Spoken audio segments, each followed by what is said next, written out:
Why is it the one thing that would help us heal in our grief, the very thing that we tend to avoid the most? The question I have is, why do grieving people slowly stop talking about the one that they lost, when talking about them and everything that relates to your grief is exactly what helps you heal? Last year I wrote 13 observations about grief that would have been helpful for me when I first went through it some 30 years ago. And so I put all these observations together in a journal that I call the 13 Rules for the Grieving. And we're taking them one at a time. And today is number 5. And number 5 says this: talk about your loved one. And when you're done, talk about your loved one. You see, we tend to shy away from talking about our loved one for many reasons. And I'm just going to name you 4. You probably got more. First one is this: I simply don't want to be around people. I want to isolate myself.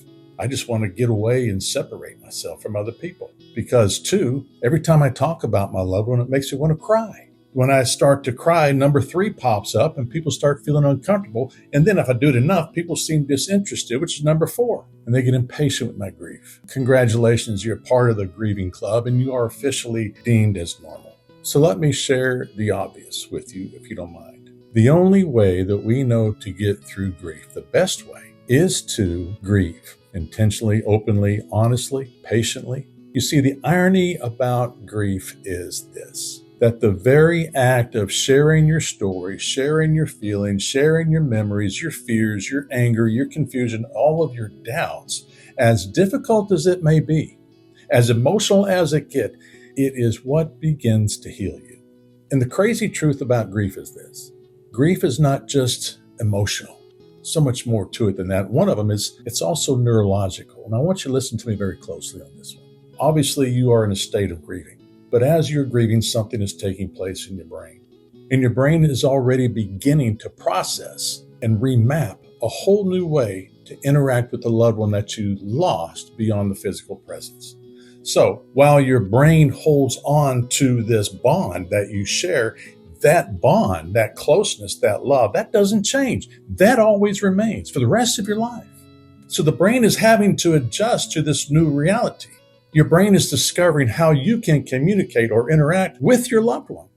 And the primary way that the brain remaps is through repetition, telling your story, retelling your story, saying their name, revisiting places, continue to do things you've done together, recalling memories that brings both laughter and tears.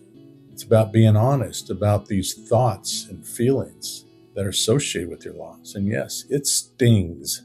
But over time, with these intentional practices, then something incredible begins to happen. That sting, that initial sting, that begins to soften.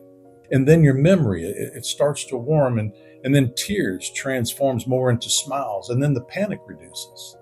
And then dreams and waves, they become a comforting presence of your loved one. And then you begin to own the story instead of the story owning you. You're not reopening the wound.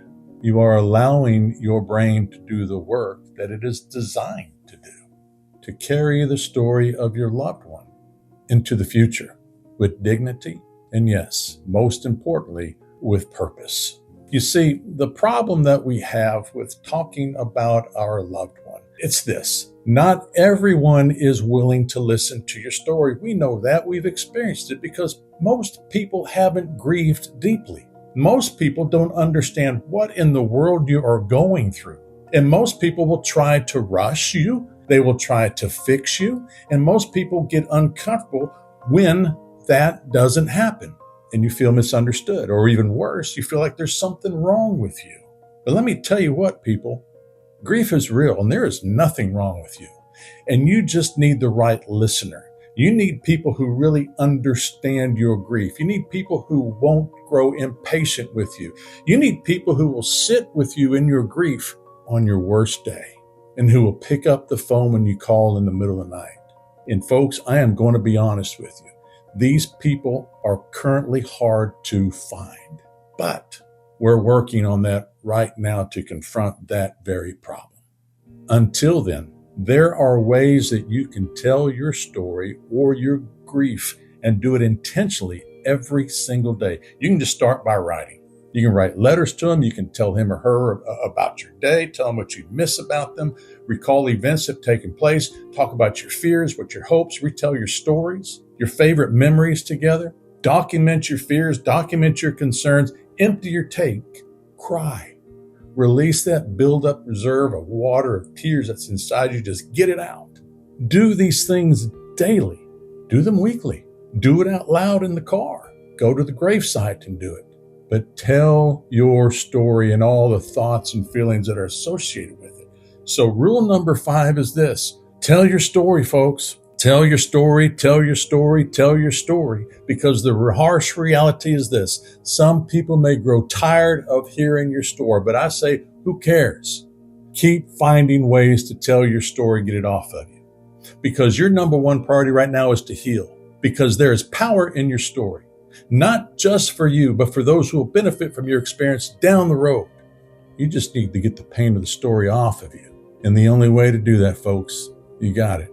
Tell your story. Tell it and keep telling it. And see where that love is leading you.